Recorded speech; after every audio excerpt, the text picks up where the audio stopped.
Eh bien voilà, bonjour mesdames et messieurs, tout le plaisir est nôtre de vous savoir très nombreux devant votre petit écran, attendant avec impatience et patience ce nouveau numéro d'Homéostasie. Et comme d'habitude, vous avez raison, le rendez-vous avait déjà été pris, il est explosif aujourd'hui, un débat chrétien-musulman. Pour une fois, on les retrouve enfin sur ce plateau d'Homéostasie, la spiritualité des profondeurs, parce que les 2 samedis qui sont passés, nous avions eu droit, aux chrétiens qui sont arrivés sur ce plateau défier et rechercher comme ça là les musulmans, Abdul Majid en tête, le capitaine de l'équipe. Et en deuxième lieu, nous avions eu donc Ahmed Yala qui était arrivé ici en Jean-Baptiste musulman, comme pour déblayer déjà, arranger le chemin, parce que Abdul Majid devait arriver et ces choses faites sur ce plateau d'Homéostasie, la spiritualité des profondeurs. Aujourd'hui, on va trancher avec la question, comme pour dire... Autrefois, il y avait eu ces 3-0 sur l'émission Kratos avec Jean Bombi, mais aujourd'hui, nous allons finir pour savoir qui de Mahomet et de Jésus-Christ est le sauveur de l'humanité. Et pour une émission si importante, la pensée du jour, à beau mentir qui vient de loin. Et tout de suite, lu pour vous. Le livre, nous l'avons piqué sur le plateau, mesdames et messieurs, une réponse chrétienne à l'islam. On ne sait si il vient des musulmans ou des chrétiens, mais il est écrit en page 19 ceci. Il existe une divergence importante entre certains chercheurs quant à savoir si beaucoup d'Arabes sont effectivement ou non les descendants d'Ismaël. Certains s'interrogent même sur l'origine des Juifs immigrants en Israël. Sont-ils vraiment des descendants d'Isaac? La question, à ce stade, est hors de propos. Les Arabes se perçoivent eux-mêmes comme des descendants d'Ismaël. Les descendants d'Ismaël, dont la liste figure dans Genèse 23, 13, 16, se sont installés dans le nord de l'Arabie. Environ 300 millions de 1,4 milliard de musulmans dans le monde sont arabes. Les Juifs se perçoivent eux-mêmes comme les descendants d'Isaac. La perception, mesdames et messieurs, est quelque chose de plus fort que toute réalité. En ce qui nous concerne, nous nous référons aux Arabes en tant que descendants d'Ismaël et aux Juifs en tant que descendants d'Isaac. Laissez-moi vous rappeler, c'est le livre qui le dit, l'auteur, que cette histoire n'est pas juste liée à Ismaël et à Isaac. Il ne s'agit pas simplement de leur passé. Il s'agit de votre avenir, mesdames et messieurs. Plus particulièrement, ce n'est pas seulement leur histoire, c'est votre histoire. Chers invités, bonjour. Bonjour. Bonjour. Alors, sur ce plateau, le décor est planté, ça se voit à vue d'œil. Là-bas, les chrétiens, ici les musulmans. Abdul Majid, bonjour. Bonjour. C'est l'homme le plus recherché sur le plateau d'Homéostasie. Qu'il y soit loué. Abdul Majid, vous faisiez entre-temps le tour du monde, c'est célèbre, vous êtes le plus grand des débatteurs musulmans, on est au courant. Bon, d'abord je commencerai par rendre louange à Dieu, n'est-ce pas, qui nous a choisi l'islam comme religion, l'islam qui est la religion qui a été prêchée par l'ensemble des messagers de Dieu, et Dieu qui a envoyé son messager, le dernier des messagers, donc qui est le prophète Mohammed, la paix de Dieu soit sur lui, et l'a envoyé pour qu'après que le passage de Mohammed, l'humanité ne trouve aucun argument échappatoire, n'est-ce pas, à pouvoir avancer au dernier jour, n'est-ce pas, disons au jour du jugement dernier. Par rapport à ce que vous venez de dire, bon, effectivement, je ne dirais pas que je suis devenu célèbre, bien que c'est une évidence, mais par la grâce de Dieu, j'essaie un peu de sillonner le monde, respectant, n'est-ce pas, l'ordre qui nous a été donné par les prophètes, n'est-ce pas, c'est lui de faire parvenir de lui, ne serait-ce qu'un message, afin que les gens soient sauvés. Parce que Mohammed est le seul messager de Dieu, à travers qui l'humanité tout entière sera sauvée. Et ce faisant, vous scandalisez évidemment les chrétiens qui en ont marre, donc, et justement ils sont venus sur ce plateau, vous recherchez à corps et à cri, et heureusement pour nous que vous êtes arrivés, mesdames et messieurs, il est là. Alors la parole est aux chrétiens qui avaient défié, on se rappelle bien, c'était relever le défi et renvoyer le défi comme dans un effet boomerang à Abdul Majid. Alors la parole est aux chrétiens, vous avez 5 minutes parce que c'est chaud. De Mahomet et de Jésus, d'où viendra le salut pour l'humanité? Sinon l'introduction c'est là qu'on vous avait préparé. Tout d'abord, je vous remercie, monsieur Alexis Bongo. Je salue tous ceux qui nous suivent dans le nom puissant de notre Seigneur et Sauveur Jésus-Christ. Et c'est vrai que nous étions ici il y a quelques jours de cela et nous avons tenu, je crois, 2 émissions qui étaient comme une réponse chrétienne à l'islam, compte tenu des défis que notre frère Abdul Majid a lancé un peu par-ci par-là, que ce soit au Mali, que ce soit à Pointe-Noire, que ce soit, je ne sais pas, en Côte d'Ivoire. Donc nous sommes venus sur ce plateau. La fois dernière, c'était pour essayer d'amener notre ami Abdul Majid sur le plateau, afin que nous puissions régler nos différences. C'est ça, je crois que le frère Sonite a quelque chose à ajouter. Frère Sonite, évangéliste Sonite. Merci beaucoup, monsieur le journaliste. Enfin, nous retrouvons l'homme que nous avons tant cherché. Cet homme est expert dans l'art de mentir. Partout où il est passé, il a pendu le mensonge sur la Bible, sur le nom de Jésus et sur les chrétiens. Alors on ne pouvait pas se taire devant un tel mensonge. Voilà pourquoi nous sommes aujourd'hui ici, et je crois que tous les ingrédients sont réunis pour frire ce gros poisson musulman avec sa propre graisse qui est le Coran. Super. Et comme vous avez encore 3 minutes, on y va donc. Puisque vous démarrez par une accusation. Et elle est choquante, l'accusation. Elle est, bien sûr. Bien sûr, pourquoi? Parce que lorsqu'il dit que Mahomet est le sauveur de l'humanité, parce que là, nous devons aller droit au but. On y va. Nous n'avons passé assez du temps, donc nous devons aller droit au but. Sans détour. Bien. Alors, donc, quand il dit que Mahomet est le sauveur de l'humanité, j'ai suivi l'émission qu'il a, enfin, la conférence qu'il a organisée au Mali. Il a donné les critères. Il a dit, parmi ces critères-là, je vais prendre un, il a dit qu'il faudrait que l'un des deux, c'est-à-dire de Jésus-Christ ou de Mohamed, dise explicitement de sa propre bouche que je suis le sauveur de l'humanité. Ce qui avait été dit au Mali. Au Mali. Par Abdul Nous Majid. avons les images. D'accord. Donc ici, moi j'ai lu tout le Coran. Parce que le débat d'aujourd'hui, c'est entre le Coran et la Bible. Nous ne devons pas sortir du thème et sortir de ces 2 livres-là.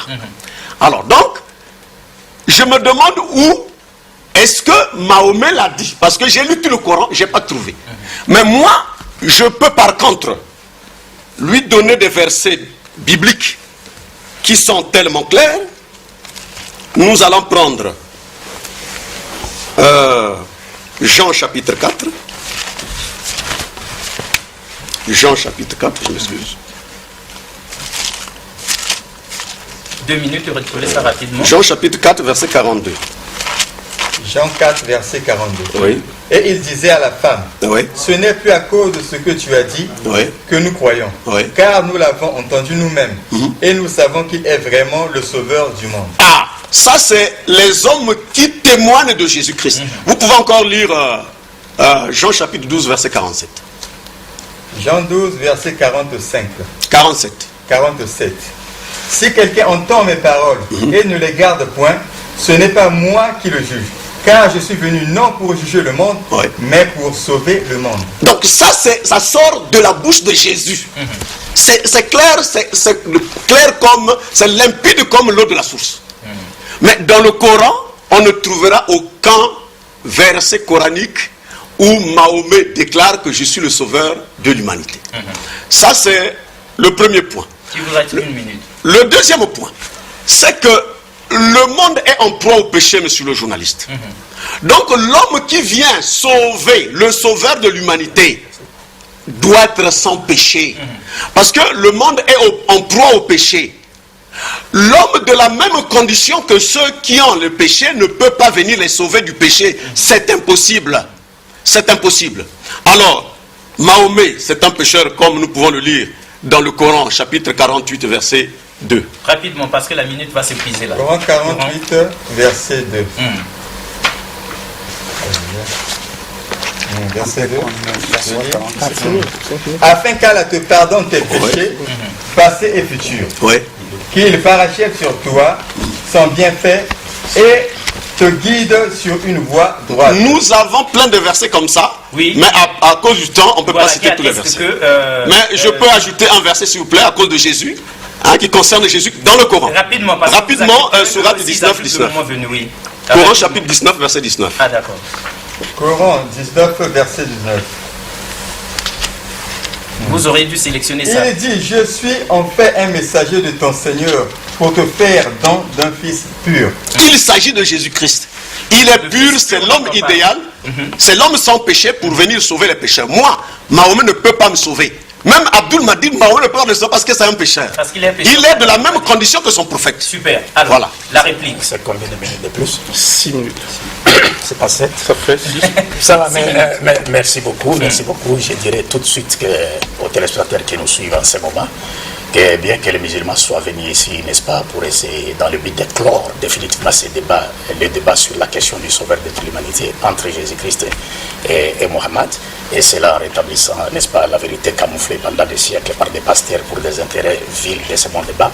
Mais personnellement, je ne suis pas venu débattre avec ces frères, personnellement, parce que moi je suis là comme étant membre du jury. Je suis venu simplement les écouter parce qu'ils vont passer. C'est pourtant vous qui recherchez. Je suis venu les écouter parce qu'ils doivent passer leur épreuve orale. Ah, d'accord. Leur épreuve orale du baccalauréat en théologie comparée.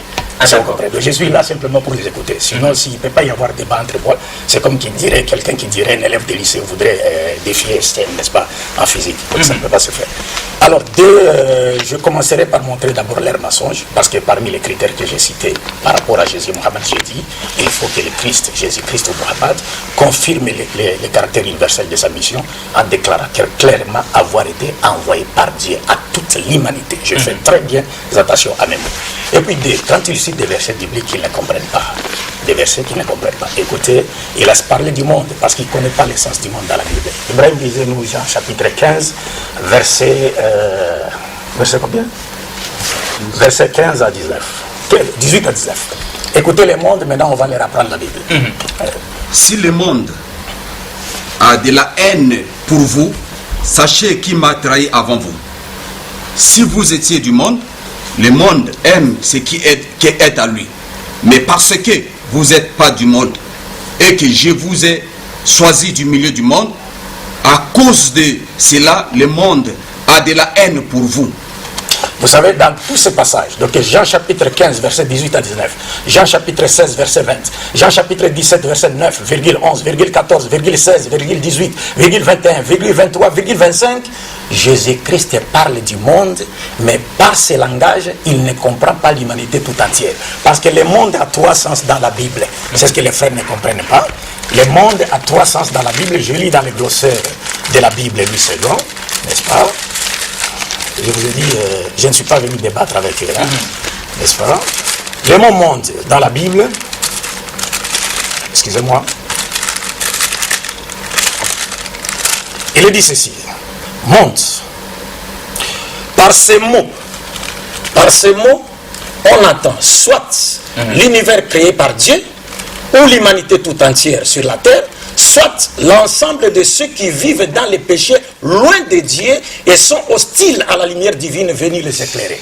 Et c'est dans ce sens-là que Jésus parlait du monde. Et le monde dont il est question ici, c'est le symbolisme des pécheurs juifs, parce que le Christ a dit dans Matthieu chapitre 15, verset 24, « Je n'ai été envoyé qu'aux bébés perdus de la maison d'Israël. » Donc c'est la forme restrictive. « Je n'ai été envoyé qu'aux bébés perdus de la maison d'Israël. » Donc quand le Christ parle du monde, il ne s'agit pas du cosmos. Il ne s'agit pas de l'humanité tout entière. Il s'agit du monde symbolisme des pécheurs juifs qui vivaient loin de la loi de Dieu et vers qui Dieu avait envoyé Jésus pour les tirer des ténèbres spirituelles vers la lumière parfaite. Donc les frères sont simplement victimes d'une constipation psychique, donc ils interprètent mal la parole de Dieu. 2. Lorsqu'il parle de Mohammed, Il dit que Mohammed n'a jamais été présenté comme étant le sauveur de toute l'humanité. Moi, ça me fait rire. C'est pourquoi j'ai dit aussitôt que leur petit défi, n'est-ce pas, n'est que l'indication de leur ignorance à la fois, non seulement du Coran, mais aussi de leur, une indication claire de leur insuffisance en langue française. Pourquoi je l'ai dit? Parce que si par exemple aujourd'hui ces frères allaient aujourd'hui représenter la République du Congo au jeu télévisé question pour un champion de Julien Lepers, est-ce que vous comprenez? Ils feront certainement la honte nationale de tous les Congolais. Ne maîtrisons pas le français. Vous savez pourquoi? Vous savez pourquoi? Parce que, comme vous le savez, dans cette émission, pour trouver un mot, les présentateurs Julien Lepers commencent toujours par la définition du mot. Et maintenant, les 4 candidats doivent faire quoi? Les 4 candidats doivent aussitôt définir à partir de la définition pour trouver l'objet de la définition. Ce qui implique à dire quoi? Ce qui implique à dire, Dieu peut présenter quelqu'un comme étant le sauveur de toute l'humanité, littéralement en utilisant ce terme, toute cette expression, tout comme Dieu peut présenter quelqu'un comme étant celui qu'il a envoyé pour tirer l'humanité tout entière des ténèbres spirituelles vers la lumière parfaite. Parce que le sauveur, c'est quelqu'un qui vient tirer quelqu'un ou un groupe de gens du danger, du malheur, d'une situation critique ou encore de la mort. Et le sauveur de l'humanité tout entière, c'est celui qui vient tirer les êtres humains des ténèbres spirituelles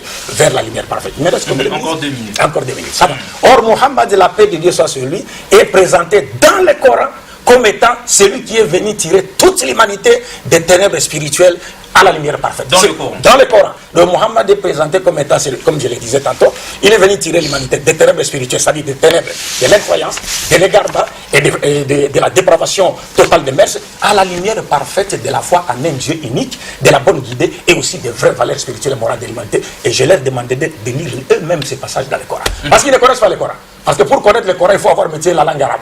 Pour connaître le Coran, il faut avoir maîtrisé l'art de conjuguer le Coran. Pour connaître le Coran, il faut avoir étudié les sciences coraniques. Et personne d'entre eux n'est en mesure de nous citer même 3 versets en arabe. Le Coran n'est pas comme la Bible, parce que le Coran conserve son texte, l'originalité de son texte, dans sa langue originale. Mais la Bible n'a plus le texte original. C'est perdu. Le Christ parlait en hébreu, mais le Nouveau Testament était écrit en grec. Une langue que le Christ et ses apôtres ne parlaient pas. Or, dans la critique littéraire, nous apprenons que toute traduction est trahison de l'original. Déjà, le message a été trahi. Donc, je leur demande de lire pour voir cela. Coran chapitre 5, versets 15 à 19, et ils se retrouveront dans ce passage. S'il vous plaît, disez-moi. Nous ne sommes pas sélecteurs, monsieur le journaliste. Ok, ça va, ça va. Nous ne sommes pas sélecteurs. Okay, je voudrais redresser quelque chose. Je voudrais, parce que je vous ai dit qu'il vous plaît. C'est la dernière minute pour Abdoul Majid. L'émission s'appelle l'homéostasie. Oui. C'est-à-dire la capacité à pouvoir faire quoi? Voilà. Conserver son système de fonctionnement. C'est l'état d'équilibre. État d'équilibre. Donc si vous commencez déjà à vous agiter quand on veut les médecins viennent donner la piqûre pour vous sauver, ça sera un malheur. En tout cas, lisez le Coran. Chapitre 5, versets 15 à 19. Ô gens du livre, notre messager Mohammed vous est venu, vous exposant beaucoup de ce que vous cachez du livre, chrétiens et juifs, et passant sur bien d'autres choses, une lumière Mohammed et un livre explicite, vous est certes venu d'Allah.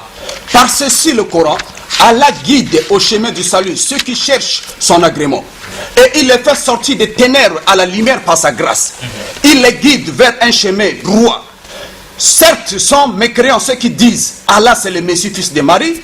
Dis au Mohammed, qui donc détient quelque chose d'Allah pour l'empêcher s'il voulait faire périr le Messie fils de Marie, ainsi que sa mère et tous ceux qui sont sur la terre. Allah seul appartient la royauté des cieux et de la terre et tout ce qui se trouve entre les deux. Il crée ce qu'il veut et Allah est omnipotent. Donc vous pouvez également prendre d'une minute déjà, oui. Donc vous pouvez également prendre la sourate 14 verset 1, la sourate 33 verset 45 à 48 et la sourate 65 verset 11 où Dieu présente Mohammed comme étant celui qu'il a envoyé pour tirer toute l'humanité des ténèbres spirituelles à la lumière parfaite. C'est pourquoi dans ces passages, Dieu s'adresse aux gens du livre. Parce qu'un de leurs avait dit dans son ignorance du Coran que Abdoul Majid a dit que le mot chrétien n'existait pas dans les textes originaux. Mais le mot chrétien n'existe pas dans les textes originaux du Coran. Le mot qui est utilisé dans le Coran pour parler des chrétiens, c'est les gens du livre Ahlul Kitab et Naswara. Le mot chrétien n'existe pas. Parce que Jésus même ne connaît pas le mot chrétien. Est-ce que vous comprenez cela? Alors Dieu utilise cela et Mohammed, Dieu confirme le caractère universel du prophète Mohammed. Dans la sourate 21, 20e sourate, verset 107, il dit: Ô Mohammed, nous t'avons envoyé comme miséricorde pour tout l'univers. C'est pas le bon. Il a cité, il dit les mondes, d'autres il n'a pas compris. Il dit tout l'univers. Le monde en arabe c'est alam. L'univers c'est alamin. Donc plusieurs mondes. Tout l'univers. Et dans ces passages du Coran que nous avons lus, Dieu dit il a envoyé Mohammed pour tirer les gens du livre, chrétiens et juifs, des ténèbres spirituelles à la lumière parfaite. Super. Donc vous avez une prolongation de 2 minutes. 7 minutes pour vous. Monsieur Alexis Bongo, ça fait pitié. Ça fait pitié, je regrette parce qu'il fallait que j'aille un face-à-face avec ce monsieur. Mais je ne regrette rien. Je sais une chose. Moi, j'ai donné des prophéties justes. Ça va s'accomplir. Ça, je sais. Il y aura un face-à-face. Je le crois de tout mon cœur. Ce que nous sommes en train de faire ici va ouvrir une voie. Il dit des mensonges. Il n'y a aucun verset coranique. Il me cite la sourate chapitre 21, verset 107. Mais cette sourate-là, 21 verset 107 dit quoi? Nous t'avons envoyé à l'univers comme miséricorde. Et cela est dit de tous les prophètes dans le Coran qui sont envoyés à titre de miséricorde. Il ne lit pas son livre. Et c'est dit aussi de la même chose à Jésus dans la sourate chapitre 19 à partir du verset 21 qu'il sera une miséricorde pour les gens. Mais il n'y a aucun verset coranique. Ça c'est un défi. Ça c'est une peur. Il a peur. Il n'y a aucun verset coranique qui montre que Mahomet est le sauveur de l'humanité. Ce verset n'existe pas. Lors de cette intervention, lorsqu'il est avec les chrétiens, il dit que montrez-moi un verset de la Bible où Jésus dit de sa propre bouche qu'il est Dieu. Mais on lui renvoie l'ascenseur. Qu'il nous montre un verset. Restez tranquille. C'est moi qui parle. Tu as peur de quoi? Revenons au sujet. Oui, ils ont le temps. Donc nous avons un thème qui est là. Le thème c'est l'humanité serait sauvée par Jésus-Christ ou par Mohammed. J'ai pas besoin de la parole d'Abdul Majid. Abdul Majid n'a pas besoin de mes paroles. Nous avons besoin de faire parler les Écritures. La Bible. Il parle des critères, mais ces critères il a ramassé ça où? Mais c'est pas dans la Bible ni dans le Coran. C'est un critère qu'il a monté de toutes pièces. Je lui défie de me montrer un seul verset dans le Coran qui parle de ces critères. Parce que les critères doivent être des critères divins, pas des critères inventés de toutes pièces. Lorsqu'il parle de ces critères, il a ramassé ça où? Le Coran est là, qui me montre un seul verset coranique qui montre ces critères-là. Ça n'existe pas. Moi, je regrette une chose. C'est vrai que nous sommes nombreux. Je regrette une chose. Je sais une chose, qu'il y aura un grand débat. Ça, je le sais. Je sais, il va perdre. Ça, je le dis, c'est ainsi dit le Seigneur. Il va perdre. Ce qu'il dit, ce sont des mensonges. Il dit des choses. Regardez même la sourate chapitre 35, verset 19. L'aveugle et celui qui voit ne sont pas semblables. C'est-à-dire que j'ai affaire à qui? À quelqu'un qui choisit des versets. Je connais son style. Il choisit des versets. Alors que dans tout le Coran, on présente Mahomet comme un avertisseur. Lui, il dit qu'il va sortir les gens des ténèbres. Mais c'est dit aussi de Paul. Paul aussi. C'est une mission. Tous les pasteurs, tous les messagers de Dieu, lorsqu'ils viennent, ils viennent faire sortir le peuple des ténèbres à la lumière. C'est la mission de tous les messagers. Cela ne veut pas dire qu'ils sont des sauveurs. Voyez-vous? Donc, dans le Coran, moi je lui défie, il est là, qu'il me montre un seul verset. S'il me montre ça, moi je me convertis aujourd'hui. Je deviens musulman. Ce verset n'existe pas. Lors de ces conférences, il utilise la sourate chapitre 34, verset 28. Là où il est dit que nous t'avons envoyé à l'univers comme avertisseur et annonciateur. Ce verset ne dit pas que Mahomet est envoyé comme sauveur. Donc nous avons affaire à quelqu'un qui cherche à jouer. Il se dit que non, mais j'ai pas de débat avec. Il a des débats avec nous. C'est nous qui l'avons appelé sur ce plateau. S'il n'est pas capable de défier, de débattre avec nous, il prend sa route, il va. C'est ça. Il n'est pas notre professeur ici. Et lorsqu'il a cité le problème du monde, regarde même, il s'est fait même creuser même dans le glossaire de la définition.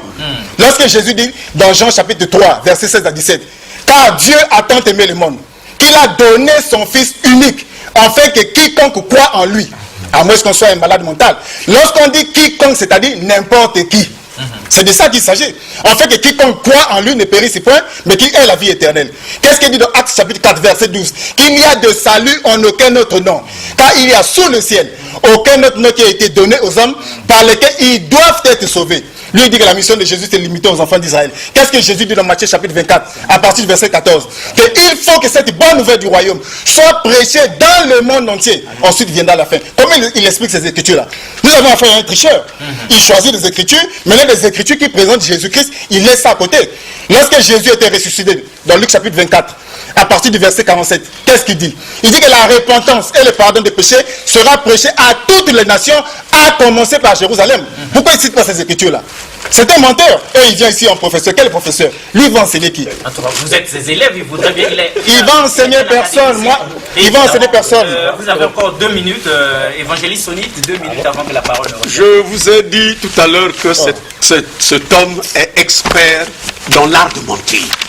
Vous voyez, tout le mensonge qu'il a pendu ici, nous le constatons. Alors, je vous demande de lire le Coran chapitre 3, verset 55. Coran 3, verset 55. Rapidement. Nous lisons rapidement Coran 3, verset 55. Rappelle-toi quand Allah dit, Ô Jésus, certes, je vais mettre fin à ta vie terrestre, t'élever vers moi, te débarrasser de ceux qui n'ont pas cru et mettre jusqu'au jour de la résurrection ceux qui te suivent au-dessus de ceux qui ne croient pas. Puis c'est vers moi que sera votre retour et je jugerai entre vous ce sur quoi vous vous opposiez. Ah, vous avez écouté. Jusqu'à la résurrection. Le Coran dit que ceux qui suivent Jésus-Christ jusqu'à la résurrection, le mot jusque marque un espace de temps. C'est-à-dire que dès l'arrivée de Jésus-Christ, depuis sa mise en fonction jusqu'à la résurrection, les gens, tout le monde entier doit suivre Jésus-Christ. Donc, et Abdul Madid, et Abdul Malik, et Youssouf Ngolo, tout ce monde-là, le Coran, c'est leur propre livre qui dit que vous devez suivre Jésus. Donc, quand quelqu'un nie ça, vraiment, je ne sais pas comment le qualifier. Donc, il va en dehors de son propre livre. Donc, les vérités sont classées. Alors, je voudrais dire ceci. Quand M. Abdul Madid dit que je viens les écouter, nous avons lancé un défi. Il n'a pas écouté, mais on ne lui a pas dit. Il ne va pas venir nous écouter. Nous avons lancé un défi contre lui parce que c'est lui qui l'a cherché. À Pointe-Noire, il a dit, je cherche un pasteur plein d'Esprit Saint. Nous sommes là. Plein d'Esprit Saint. Nous sommes là. Et nous disons que nous ne devons pas jouer avec les termes. C'est l'atterrissage, je vais la dire. Nous ne devons pas jouer avec les termes. On a dit le salut entre Mahomet et Jésus. Et nous voulons que les Écritures puissent amène la lumière parce que la parole est une lumière. Super. Tout prophète amène. Donc qu'il nous montre coraniquement le terme sauveur appliqué à Mahomet et nous croirons. Super. Alors, voilà. La réplique, 5 minutes. Non, c'est pas 5, c'est non, ils ont égalisé, parce qu'il y avait eu débordement, on a égalisé, moi, on repart sur 5-5. Je vais intervenir. Je dis, je remercie Allah et je prie sur le prophète Mohammed, sur sa pieuse famille, ses fidèles compagnons et tous ceux qui suivent ce droit chemin de l'islam jusqu'au jour de la torrifiant. Tout à l'heure, j'ai suivi les frères tricher avec un verset du Coran. Jusqu'à aujourd'hui, j'ai comme impression que ces frères se sont servis juste des versets du Coran comme ça qu'ils ont ramassés, sans savoir le sens de ces versets, pour venir les citer pêle-mêle. Ici, il y a un verset qui est au chapitre 3, qui commence déjà au verset 54. Dieu présente la situation des Juifs qui complotaient pour venir tuer le prophète Jésus. Après qu'ils aient échoué à leur complot, Dieu présente le prophète Jésus comme celui qui est porteur des messages de l'unicité à son peuple. Alors, il donne non seulement que ceux qui suivront Jésus, parce que au milieu de ce verset, je placerai ceux qui te suivront. Vous comprenez? C'est-à-dire à l'époque de Jésus. Ça les concerne que et ça va venir. Donc c'est pour dire, ces frères, ça va venir. J'ai comme impression, je vais laisser au frère Abdul Madid, parce que le problème c'est quoi? Le Coran, je parle. Et les détails du Coran, pour avoir la connaissance du Coran, il faut au préalable avoir la connaissance de la Sunna. Parce que Dieu dit dans les Écritures, dans le Coran, nous t'avons révélé la Sunna pour que tu détailles ce qui est dans le Coran. Or, ces frères-là n'ont aucune connaissance. Tout à l'heure, le frère, même la langue arabe, je peux même aujourd'hui donner à ce frère-là, lire même les versets. Il ne pas. Vous comprenez? Mais si on dit, on va lire même les versets en hébreu ici, nous allons lire. C'est ça la différence. Vous comprenez? Donc ici, le seul problème, c'est quoi? Ces frères sont allés ramasser des versets, ça et là, venus les citer sans savoir le fond. Donc je laisse au frère Abdoulaye. Ça va, j'étais en train de... Vous comprenez pourquoi j'ai dit que s'ils participaient au jeu télévisé, question pour réponse, ils feront la honte. Laissez-moi parler. Mais pour lui, vous êtes... Parlons selon les Écritures. Parlons selon les Écritures. Vous agitez pourquoi? Parlons selon les Écritures. Ne nous avons pas des exemples à nous faire perdre. Je récupère le temps. À chaque fois qu'il intervient, je récupère le temps. Oui, 3 minutes. C'est pourquoi j'ai dit il est facile de dire un mensonge, mais difficile de les sauter. Mais vous n'allez plus... Tu vois que tu as peur de moi. C'est pour vous dire quoi? C'est pour vous dire quoi? C'est pour vous dire quoi? Il n'est pas nécessaire. Parce que sauveur veut dire celui qui vient tirer quelqu'un ou un groupe de gens du danger, du malheur, d'une situation critique, de la mort. C'est ça la définition du mot sauveur.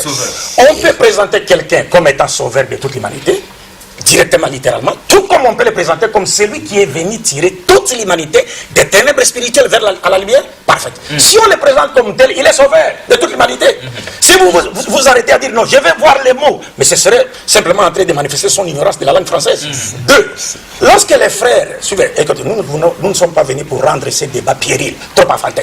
Parce que j'ai fait les émissions Kratos, ça fait, vous avez commencé à vous préparer, je ne sais pas, depuis 2000 jusqu'à 2014, vous avec votre Saint-Esprit, vous avez été incapable de m'affronter juste après les débats, les émissions Kratos. Donc ce n'est pas aujourd'hui que vous serez capable de m'affronter, parce que vous ne connaissez pas les Corans. Je peux vous mettre dans les prêts, lisez 3 versets seulement en arabe, pour qu'on sache que vous connaissez les Corans. Vous ne le ferez pas. Deux, les frères ils disent que bon voilà, il a parlé du monde. Mais je dis mon frère, vous savez, dans l'art de l'exégèse, lorsqu'un messager de Dieu dit je n'ai été envoyé qu'aux brebis perdues de la maison d'Israël, tous les autres versets doivent être interprétés à la lumière de ce passage.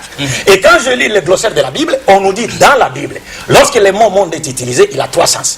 Cosmos, humanité tout entière, et ceux qui vivent dans les péchés. Or, nous savons que Dieu, parlant de Jésus, a dit dans Matthieu 2,6, il élèvera un chef qui est donc Jésus pour sauver Israël, son peuple.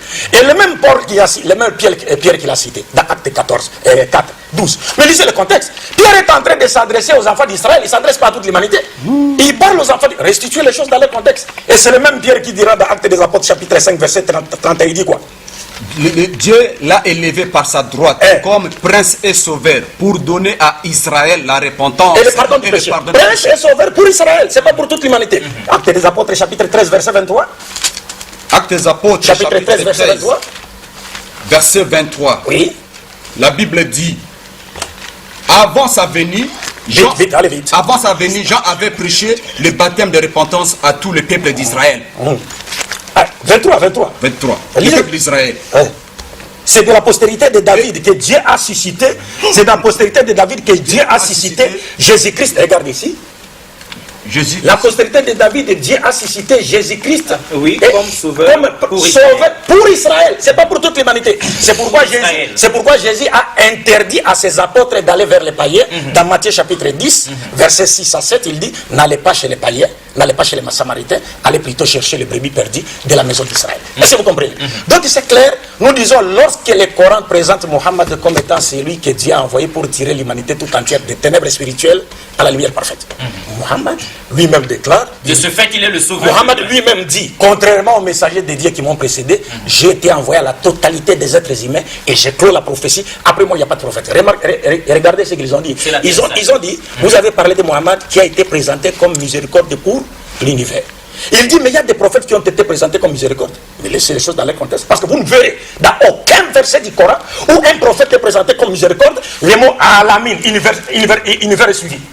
Ça n'existe nulle part. Le mot n'est utilisé que dans les contes de Mohammed. C'est-à-dire c'est lui seul que Dieu a envoyé comme étant une miséricorde pour tout l'univers. Mais les autres comptes, la venue d'un prophète, c'est une miséricorde de la part de Dieu. Mais jamais vous ne verrez, c'est un défi. Vous ne verrez dans aucun verset où Dieu présente un coranique dans lequel Dieu, parlant d'un prophète, il dit que c'est une miséricorde. On dit pour l'alamin, c'est-à-dire pour l'univers. Ça n'existe nulle part si ce n'est pour les contes de Mohammed. Et il est en train de tricher avec les versets du Coran. Voilà. Quand vous lisez Coran chapitre 34, verset 28, dans lequel Dieu dit clairement, parlant de Mohammed, ô Mohammed, nous t'avons envoyé à la totalité des hommes. Il dit Kafatalinas. Il ne saura même pas lire ça. Donc sans exception à toute l'humanité comme annonciateur et avertisseur. Je dis, mais je vous montre les versets bibliques. Mais c'est trop malheureux. Vous agitez pour moi. Je vous montre des versets bibliques. La parole est de ce côté. Je vous cite maintenant les versets bibliques. Tous les prophètes sont appelés avertisseurs. Tous les prophètes viennent pour avertir. Je vous donne des versets bibliques parce que vous ne comprenez pas. Tous les prophètes, Proverbes chapitre, d'abord les avertissements viennent de la part de Dieu, Proverbes chapitre 3 verset 11, 2 Rois chapitre 17 verset 13, 2 Chroniques chapitre 36 verset 15, Ézéchiel chapitre 3 verset 21, Ézéchiel chapitre 3 verset 7, tous les prophètes de Dieu ont été envoyés pour apporter une bonne nouvelle du paradis pour ceux qui obéiront Dieu à travers leur message et pour les avertir contre, les mettre en garde contre les châtiments de l'enfer, contre ceux qui ne croiront pas. C'est ce qu'ils ne comprennent pas.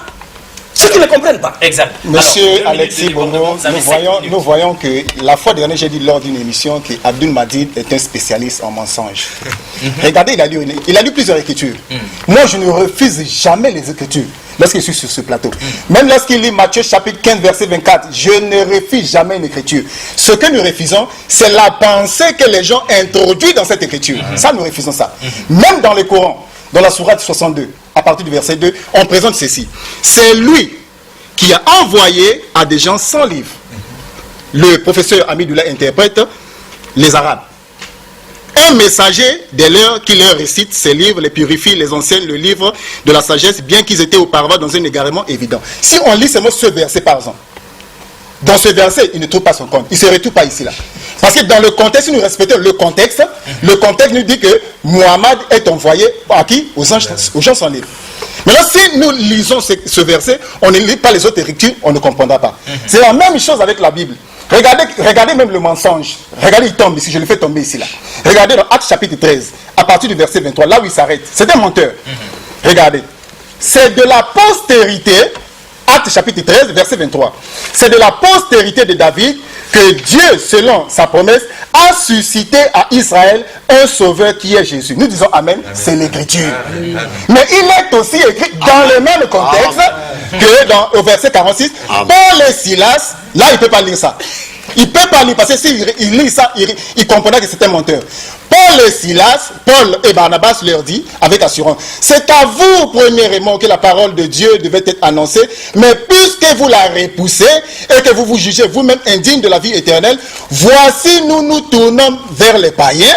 Verset 47, car ainsi nous l'a ordonné le Seigneur, je t'ai établi pour être la lumière des nations, pour porter le salut jusqu'aux extrémités de la terre. Maintenant, Abdul Madid, comme c'est un tricheur, un spécialiste, il lit, il s'arrête au verset 23. C'est pour ça que j'avais dit une chose. Ça, je le dis ce soir. Un face à face avec lui, il ne pourra pas. Je le dis, il ne pourra pas. On est déjà dans un... Non, ça c'est pas encore... Ça c'est un avant-goût. C'est un avant-goût, monsieur Alexis. Je sais ce que je dis. Oui. C'est un avant-goût. C'est un tricheur. Moi, je n'ai jamais refusé une écriture sortant de la Bible. Je ne refuse jamais cela. Même si Jésus le dit, nous disons Amen, parce que c'est l'écriture. Même lorsqu'il lit Matthieu chapitre 1, verset 21, qui dit qu'elle enfantera un fils, on lui donnera le nom de Jésus, il sauvera son peuple au singulier. Nous disons Amen, parce que c'est l'écriture. Mais ce que nous refusons, c'est lorsqu'Abdul Madid, pour sa pensée charnelle, il introduit dans un verset pour limiter la mission du Seigneur. Ça, nous refusons cela. Et il y a toute une pluie d'écritures. Lorsque j'ai cité par exemple Matthieu chapitre 24 à partir du verset 14, pourquoi il n'a pas contredit cette écriture? Là où Jésus dit, il faut que cette bonne nouvelle du royaume soit prêchée dans le monde entier. Une parole sortie de la bouche de Jésus. Il va expliquer ça comment? C'est simple. Il va dire que c'est allégorique. C'est pas simple, c'est difficile. Vous avez encore... C'est difficile. Mais ton tour, sois calme. Ton tour, tu auras ton tour. C'était 7 minutes. Le traitement que nous avons réservé à Abdul Madid est digne de son nom. Alors, je prends Luc chapitre 24, verset 44. Puisque lui, il dit que Jésus-Christ n'a été envoyé qu'aux brebis perdues de la maison d'Israël, ce qui est vrai, l'écriture est vraie, mais il a mal compris. Alors nous lisons Luc chapitre 24 verset 44 à 47. Je lis. Puis il leur dit, c'est là ce que je vous disais lorsque j'étais encore avec vous, qu'il fallait que s'accomplisse tout ce qui est écrit de moi dans la loi de Moïse, dans les psaumes et dans les prophètes. Prends le verset 47. Alors, il leur ouvrit l'esprit. Bon, je tombe directement au verset 47. Et que la repentance et le pardon des péchés seraient prêchés en son nom à toutes les nations, à commencer par Jérusalem. Donc la mission de Jésus devait commencer par Jérusalem. Elle devrait s'étendre aux nations. Monsieur le Mabou, bon, je veux prendre un verset du Coran. Prenez le Coran, chapitre 42, 7. Coran 42, verset 7. Et c'est ainsi que nous t'avons révélé un Coran arabe, afin que tu avertisses la mère des cités, entre parenthèses la Mecque, et ses alentours. Voilà. Supposons qu'on s'arrête à ce verset. Et que tu avertisses du jour du rassemblement. Donc, si on s'en tient à ce verset-là, donc Mahomet n'est pas avertisseur à l'humanité. Parce que son rôle s'arrête dans la Mecque et aux alentours de la Mecque. Vous pouvez encore reprendre le Coran chapitre 6, verset 92. La dernière minute, rapidement. Le Coran chapitre 6, verset 92. 6,92. Ça viendra. 6,92. Je dis, voici un livre, entre parenthèses, le Coran, béni que nous avons fait descendre, confirmant ce qui était déjà avant lui, afin que tu avertisses la mère des cités, entre parenthèses, la Mecque. Voilà. Et les gens tout autour. Donc la mission de Mahomet se limite autour de la Mecque et aux alentours de cette ville-là. Dans la Mecque et aux alentours de la Mecque. Donc ils font ça la même chose avec l'écriture de Matthieu 15. Donc il ne comprend pas. Il ne comprend pas. Et la Bible est son propre livre, le Coran. Parce que le Coran dit dans le chapitre 10, 94, que si vous avez des doutes, si Abdul Madid a des doutes, a des difficultés de comprendre son propre livre, moi et le frère Génie, qui sommes des chrétiens, allons l'aider à comprendre son propre livre. C'est ce que dit vous voyez, c'est ce que dit le Coran, lisez ça. Le Coran chapitre 10, verset 82. Et 2 minutes. Si tu as un doute sur ce que nous avons fait descendre vers toi, interroge alors ceux qui lisent le livre avant toi. Ah, donc si monsieur Abdul Malik et Abdul Madid étaient respectueux de leur texte, ils devaient tout simplement s'humilier, parce que le Coran dit que le musulman est le soumis à Allah. Donc vous n'êtes pas soumis, monsieur Abdul Madid. Lorsque vous refusez de venir consulter les chrétiens que nous sommes, alors que Dieu a donné aux musulmans les chrétiens pour vous aider. Vous voyez? Alors, 7 minutes. Je pense que les téléspectateurs ont constaté que je garde mon calme. C'est tout à fait normal, tu encaisses. D'abord, je les lance un défi, parce qu'il faut, comme ils savent parce que les versets ne l'ont pas compris. Si tu as dans les doutes, interroge ceux à qui nous avons donné le livre. Qui sont-ils? Et ça veut dire quoi les versets? Je les mets au défi aujourd'hui. Je leur donne un seul verset du Coran. Nous avons des doutes sur ce verset. Coran chapitre 43, verset 45, qui nous explique, qui nous dit, quand Dieu dit aux prophètes, interroge les prophètes qui sont passés avant toi. Est-ce qu'avant nous demander aux humains d'adorer un autre Dieu qui est le miséricordieux? Ça voudrait dire quoi? Parce que les prophètes là n'existaient pas à l'époque de Mohammed sallallahu alayhi wa sallam. Cela voudrait dire, c'est un verset du Coran. Nous saurons maintenant s'ils connaissent le Coran. 2. Lorsque les frères nous parlent de Paul, il a cité un passage de Paul, il dit non, la parole vous a été donnée premièrement à vous, mais comme vous la refusez, donc les juifs, nous allons vers les païens. Nous en islam, comme les frères le savent, nous ne reconnaissons pas l'apostolat de Paul. Ça, c'est notre droit. Mais tu as lu, c'est pas possible. Pourquoi? Voilà. Mais l'écriture que tu as lue, là, je peux parler. Vous vous agitez pourquoi? Non. Prenez une minute. À chaque fois qu'ils parleront, vous m'ajouterez. 8 minutes. Parce que quand ils parlent, moi je garde le silence. Si vous avez l'esprit saint, vous n'allez pas vous agiter. Paul, moi j'ai dit, je me suis référé à une écriture de Paul qui confirme ce que le Christ a dit. Parce qu'il y a des choses qu'on a fait dire à Jésus dans la Bible qui sont fausses.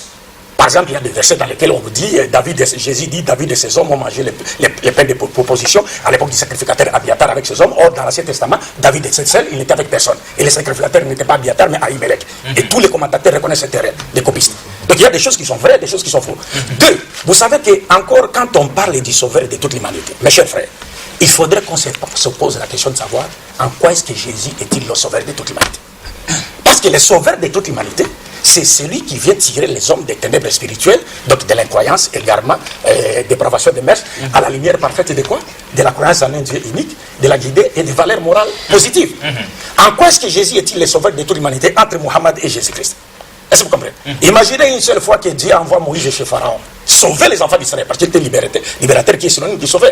Mais Moïse arrive là-bas, au lieu de demander aux enfants d'Israël de croire en lui et de leur donner les directives divines, de leur permettre de se soustraire, n'est-ce pas, du joug de l'esclavage égyptien, mais Moïse part, il demande au Pharaon de les tuer. Quel sera le sort des enfants d'Israël après que Moïse soit tué par le Pharaon? Est-ce qu'ils seront sauvés? Non. Alors, Paul, auquel ils se sont référés aujourd'hui, parce que c'est lui qui a étendu les caractères universels de la mission de Jésus. Jésus n'a jamais envoyé Paul. Ça, c'est notre débat. Parce qu'il n'y a aucun verset dans la Bible où Jésus a envoyé ses apôtres aller prêcher aux non-israélites. Je dis bien, aux non-israélites. Je souligne, je pèse mes mots. Aux non-israélites.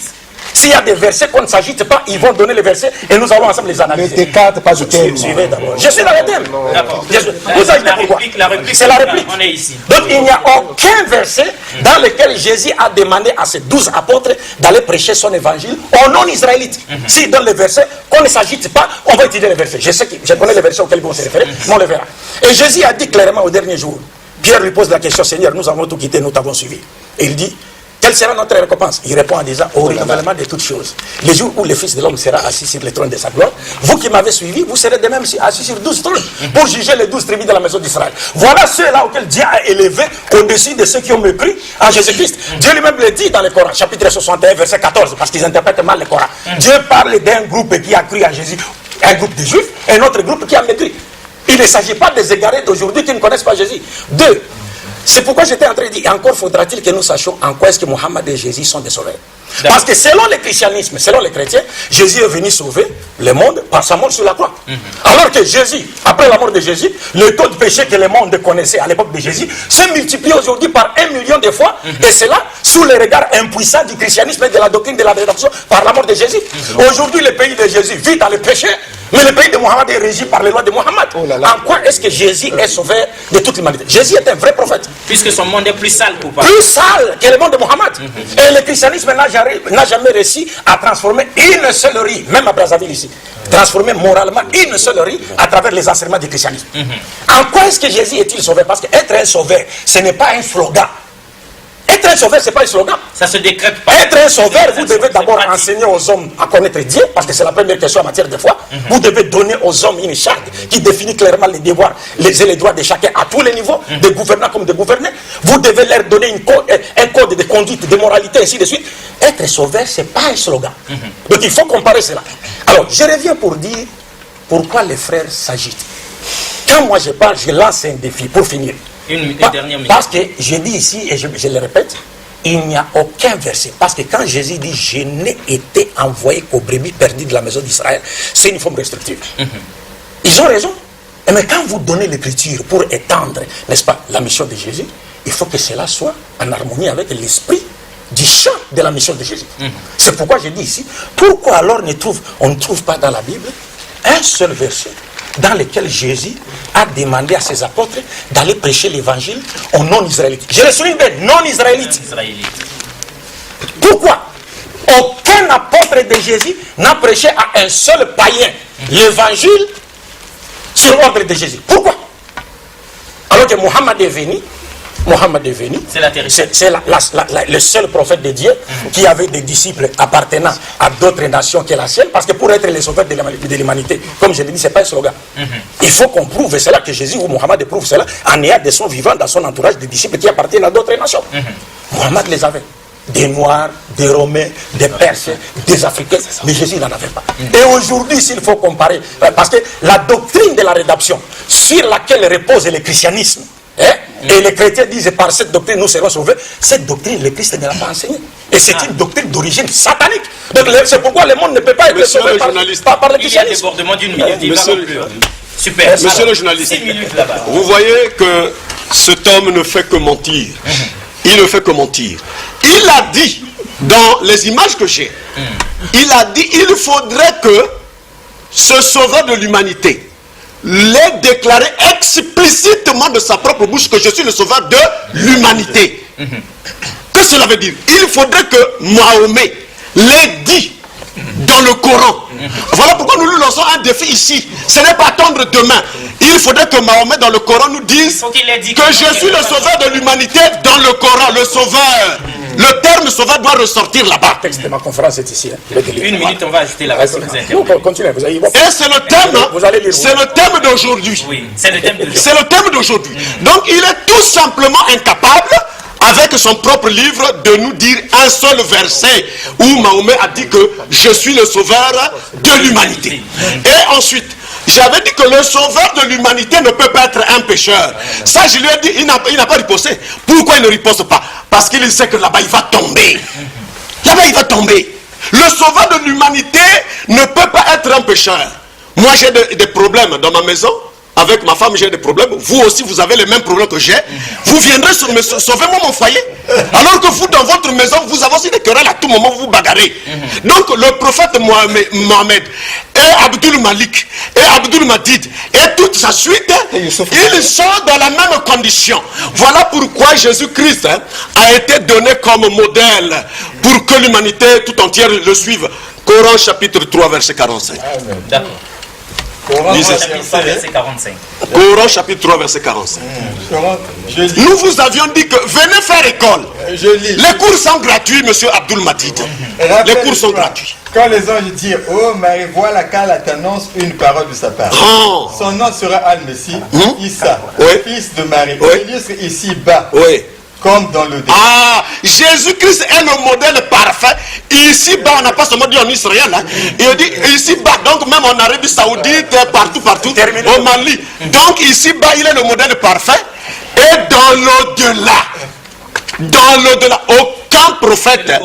C'est le Coran qui parle, nous avons lu. On ne sort pas du thème, monsieur. Alors donc ne sortons pas du thème. Donc lui, il veut nous payer la rédemption par le sang. Nous voulons vous voyez, donc c'est un homme, c'est un technicien du mensonge. Donc il dribble comme ça pour que nous le suivions. Nous te ramenons dans ton propre livre, monsieur. Donne-nous une seule écriture où Mahomet dit clairement que je suis le sauveur de l'humanité. Mais Jésus-Christ l'a déclaré dans la Bible. Et nous avons donné les preuves dans le Coran. D'accord, mais vous avez encore... Monsieur Alexis Bongo, moi j'aimerais bien que nous puissions rester dans le cadre du thème. Vous ramenez-nous dans le thème parce que... Moi je dis ceci. Si Mahomet est le sauveur de l'humanité, entre Mahomet et Abdul Madid, qui est mieux placé pour nous le dire? C'est Mahomet. Si Mahomet est le sauveur de l'humanité, entre Abdul Madid qui est ici et le Coran, qui est mieux placé pour nous le dire? Je crois que le Coran contient toutes les informations. Quand on dit qu'un musulman, le mot musulman veut dire celui qui est soumis, il est soumis à quoi? Soumis à ce que Allah a dit. Où est-ce que Allah a parlé? Il a parlé dans le Coran. Dans tous les passages que moi je lis, c'est toujours le mot avertisseur, annonciateur. Avertisseur, annonciateur. Pour quel peuple? Il n'est dit sauveur. Pour quel peuple? Laisse-moi parler. Tu as peur de quoi? Tu as peur de moi? Annonciateur, avertisseur. Nous prenons le thème, c'est-à-dire la difficulté de ce monsieur, c'est quoi? Dans une myopie spirituelle, lorsqu'il voit le mot avertisseur ou bien le mot annonciateur, pour lui, dans une myopie spirituelle, il voit le mot sauveur. Or, le mot sauveur, c'est autre chose. Mahomet, il n'y a aucun verset, ça je le défie, il est là, il ne peut pas trouver ça ici. Donc la seule façon pour lui de s'en sortir, c'est de faire ces petits dribbles, c'est tout. Donc nous n'allons pas le laisser. S'il y a un verset, parce que le thème c'est l'humanité serait sauvée par Mahomet ou par Jésus. Il y a des gens qui nous suivent, des gens respectés qui ont besoin de connaître leur sauveur. Et nous disons ceci ce soir, l'humanité n'a pas besoin d'un sauveur qui est mort. Ou qui est dans une tombe. Mahomet est mort en 632 à l'âge de 63 ans. Jésus-Christ est vivant. Il est le sauveur parfait. Et j'ai lu l'écriture de Jean chapitre 3, qui est mon verset préféré. Jean 3, 16 à 17. Car Dieu a tant aimé le monde qu'il a donné son Fils unique. Afin que quiconque croit. Ici, on n'a même pas besoin qu'un génie quitte au ciel pour nous dire que non. Quiconque veut dire. Quiconque, ça veut dire n'importe qui. Afin que quiconque croit en lui ne périsse point, mais qui ait la vie éternelle. En effet, Dieu n'a pas envoyé son Fils dans le monde pour juger le monde, mais pour que le monde soit sauvé par lui. Il y a une différence, je vais vous dire ceci. Moi, je n'ai jamais refusé une écriture. Regardez qu'il a cité une écriture de Matthieu chapitre 19 à partir du verset 27. Il a fait sortir cette écriture dans son contexte. Lorsque Jésus dit au renouvellement de toutes choses, vous qui m'avez suivi, vous serez de même assis sur 12 trônes pour juger les 12 tribus d'Israël. Nous disons Amen, c'est l'écriture. Mais lesquels qui le suivaient à cette époque-là? Donc il ne respecte pas le contexte. Il faut prendre l'écriture dans son contexte. Ceux qui le suivaient en ce temps-là, c'était qui? C'était pas les Congolais. C'était les disciples israélites. C'est pour ça que vous qui m'avez suivi, vous serez de même assis sur 12 trônes pour juger les 12 tribus d'Israël. Mais au verset 28, vous allez dire que les premiers seront les derniers et les derniers seront les premiers. Il fait allusion maintenant aux païens. Là où lui il n'arrive pas à lire. C'est ce verset-là qui touche pas développement. Vous savez, le problème c'est quoi? Lorsqu'on cherche à forcer l'interprétation de la Bible, on risque de faire dire au Christ. Vous savez, vous venez de dire, il vient de dire que ceux qui l'ont suivi seront vont juger. Et quand ils interprètent le Coran, je mettrai ceux qui t'ont suivi au-dessus, ils disent les chrétiens aujourd'hui. Non. Non, suivez très bien. Allons-y. C'est l'interprétation faussée. Donc quand vous parlez, vous dites ceux qui l'ont suivi seront placés au-dessus de ceux qui ont mépris. Il ne s'agit pas des chrétiens d'aujourd'hui. Il s'agit des juifs qui ont suivi Jésus, les Israélites. Il vient quand il interprète ces versets de la Bible, il dit non, ceux qui l'ont suivi, ce sont les Israélites. Alors, quand le Coran te parle de ceux qui l'ont suivi, quand Dieu parlait avec Jésus, vous les chrétiens ici, non-israélites, vous étiez là. Vous n'étiez pas là. Ça ne concerne pas les chrétiens non-israélites. Deux, vous avez été plaît. Lorsque les frères lit un verset, il cite le Coran, il dit, il liste ici-bas dans l'au-delà. Mais pas seulement ça. Le Coran parlant de tous les êtres humains qui vont hériter le paradis, les appelle des gens qui seront minal mukarabin, c'est-à-dire les rapprochés de Dieu. Pourquoi on parle de Jésus comme il illustre ici-bas de l'au-delà? L'un des rapprochés, c'est pas le seul, l'un des rapprochés de Dieu. Parce que c'est un prophète de Dieu. Et puis les versets 49 et 51 vous dit quoi? Dieu dit dans le Coran, il sera le messager aux enfants d'Israël. Il n'a pas dit ça. Le Coran dit, il est messager aux enfants d'Israël. Comme le Christ lui-même a dit, je n'ai été envoyé qu'aux brebis perdues de la maison d'Israël. Nous lisons les Français ou bien les quoi? Quand on dit je n'ai été, mais c'est une forme restrictive. Il ne faut pas étendre les champs de la mission. C'est ce que nous sommes en train de dire. Et quand les frères viennent me faire dire, écoutez, ces mensonges-là, parce qu'ils disent ces mots-là, c'est moi qui étais l'orateur. Regardez mon texte ici. Le texte sur Jésus-Christ ou Mohammed doit lui-même déclarer explicitement avoir été envoyé par Dieu à toute l'humanité. C'est ce que j'ai toujours dit par rapport aux critères. Doit lui-même déclarer explicitement avoir été envoyé par Dieu à toute l'humanité. Et ça, vous ne trouverez aucun verset de la Bible dans lequel Dieu dit il a envoyé Jésus alimenter tout entier, ou un verset de la Bible dans lequel Jésus dit j'ai été envoyé alimenter tout entier. Deux, il y a un autre problème. Regardez comme ça les gens sont en train de s'embrouiller. C'est pourquoi je vous ai parlé ici de l'émission Question pour un champion. Je vous ai dit que pour trouver les mots sauveurs, regardez-moi, quelqu'un il vous dit donnez-moi là où Mohammed est appelé sauveur de toute l'humanité. Mais qu'est-ce que signifie sauveur par définition? Oh là là. Non, qu'on définisse les mots. Qu'est-ce que signifie sauveur par définition? Un sauveur d'abord sur le plan horizontal, c'est-à-dire sur le plan temporel, c'est quelqu'un, les dictionnaires nous définissent un sauveur comme quelqu'un qui est une personne qui est venue tirer quelqu'un ou un groupe de gens du danger, du malheur, de la mort. C'est celui-là le sauveur. Mais sur le plan vertical maintenant, sur le plan spirituel, un sauveur de l'humanité, c'est celui qui est venu sauver les gens de péché, c'est-à-dire les tirer de l'état de péché dans lequel ils vivaient pour les amener à la lumière de Dieu, où ils retrouveront la valeur pour laquelle ils ont été créés. Or, Mohammed est présenté dans le Coran par Dieu lui-même comme étant celui que Dieu a envoyé pour tirer toute l'humanité des ténèbres spirituelles à la lumière parfaite. Lisez le Coran chapitre 7, versets 57 à 58. 58 même. C'est ça, 57. Et 157. 158, vous prenez 158. Écoutez les paroles de Mohammed. Coran chapitre 7, verset 157 à 158. Écoutez la parole d'Allah.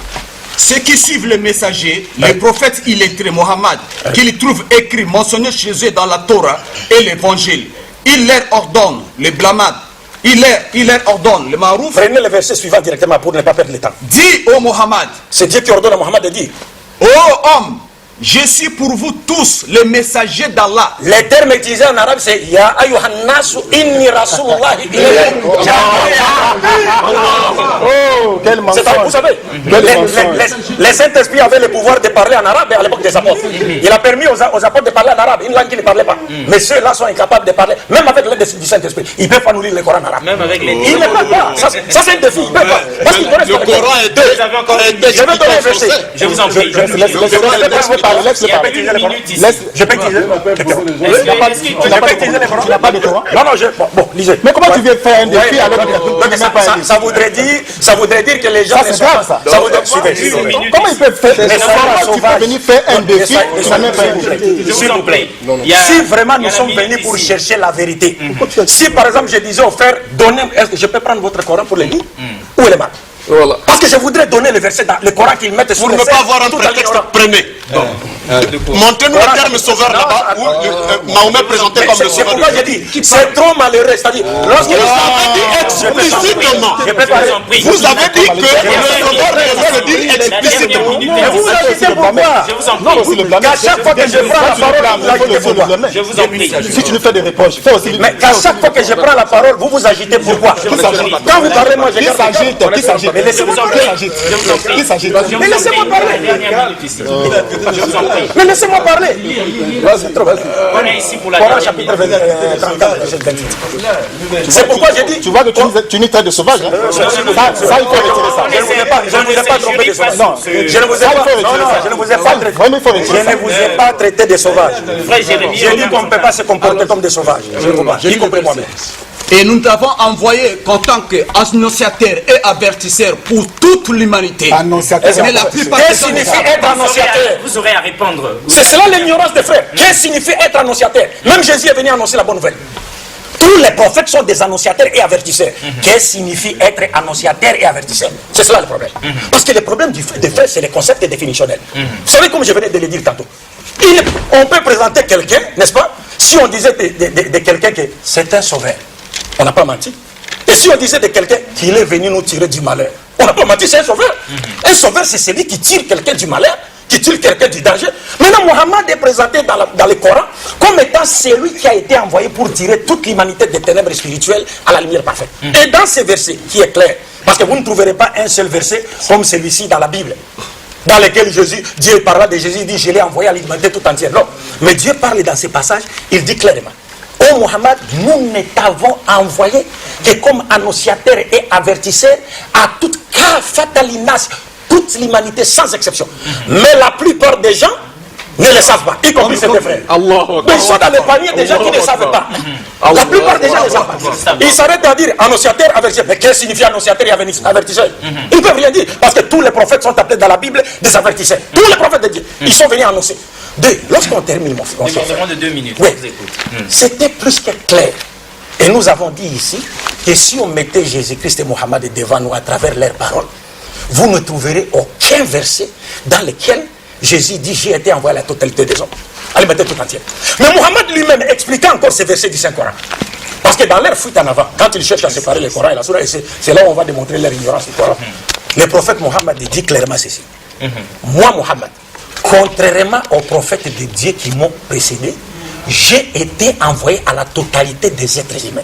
Et après moi, il n'y a pas de prophète. Et il ajoute en disant ceci: l'arabe n'est pas supérieur à un autre être humain, ni un autre être humain supérieur à un arabe, ni un blanc supérieur à un noir, ni un noir supérieur à un blanc, que par la piété. Le seul prophète qui a placé tous les êtres humains au même pied d'égalité, en basant les critères de noblesse sur la piété, c'est Mohammed. Jésus priait dans les temples, les païens convertis au judaïsme étaient là, et il y avait une balustrade de pierre autour du temple qui les interdisait de pénétrer dans les temples sous peine de mort. Jésus n'a jamais demandé à détruire cette balustrade-là, et n'a jamais demandé à ces païens-là de pénétrer dans les temples pour adorer le Dieu des Juifs ensemble avec les Juifs. Jamais ne l'a fait.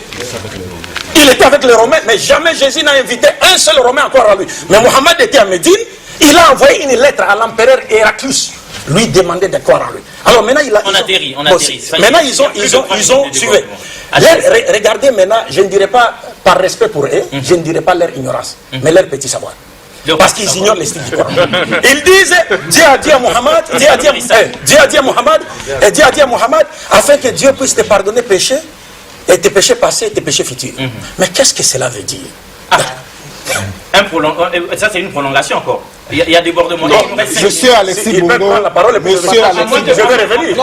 À moins que vous le disiez. Monsieur, qui dit ça, laisse-le dire. On va rattraper ça. Alors, ce verset voudrait dire quoi? Voilà. D'abord, je leur pose la question sur base du même verset. Mais ne nous pose pas la question. Non. On ne pose pas la question. Parle, on te suit. Vous savez, monsieur Alexis, il est facile. Il a fini. Tu as fini, non? On m'a donné des minutes. L'émission va finir 1 minute. Ça veut dire quoi? Oui. Monsieur Alexis, renvoie-moi la parole. Je vais essayer de casser ça. Ça veut dire quoi? 1 minute. J'ai dit ceci. On se pose la question.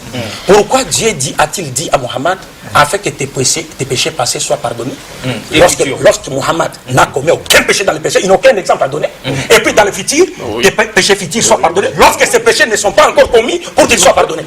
Cela signifie quoi? Cela signifie quoi? Rapidement. Parce que le défi que Jésus a lancé aux Israélites, dans 8,46 Jean, en leur disant: qui de vous me convaincra des péchés si je dis la vérité, pourquoi ne me croyez-vous pas? C'est le même défi que Mohammed a lancé aux Arabes dans Coran chapitre 10, verset 16 à 19, en disant: j'ai passé toute ma vie devant vous. Mais il a consommé. Oui, c'est vous qui atterrissez.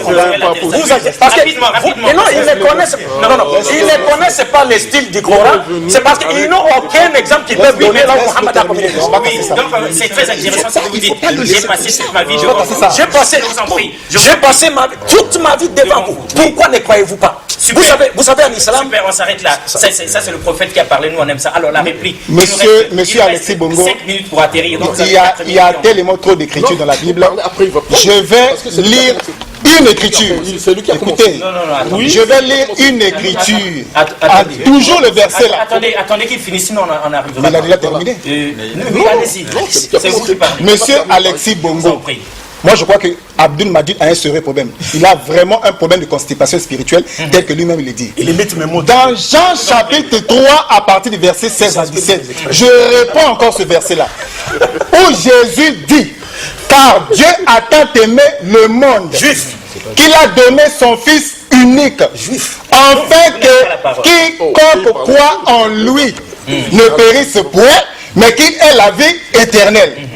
En effet, Dieu n'a pas envoyé son Fils dans le monde pour juger le monde, mais pour que le monde soit par lui.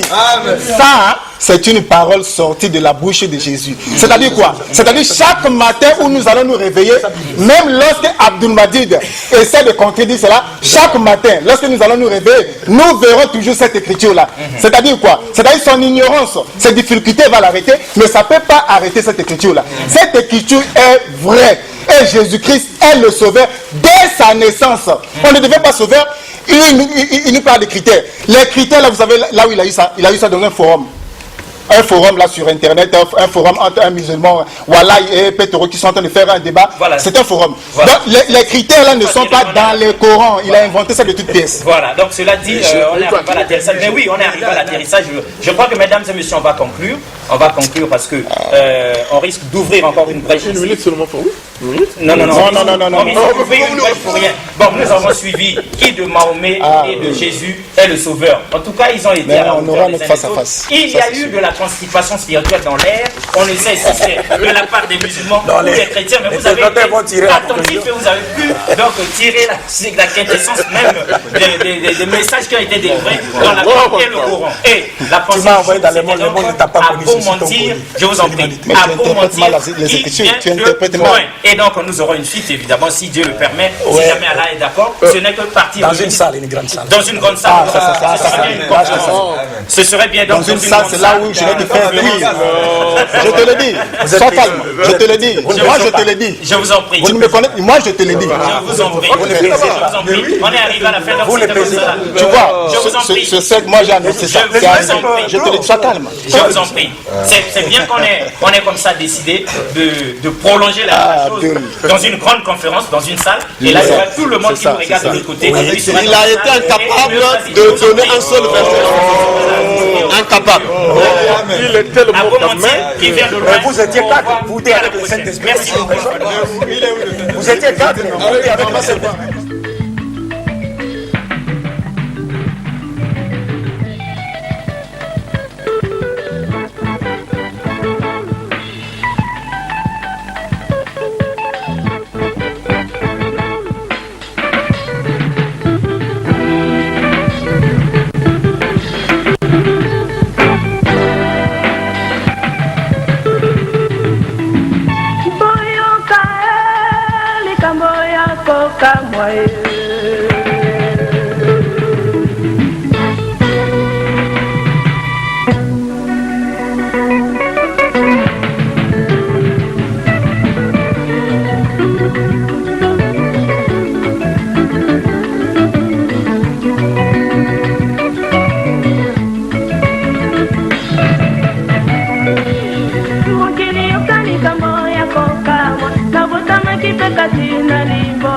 Kapola kipelo pola bana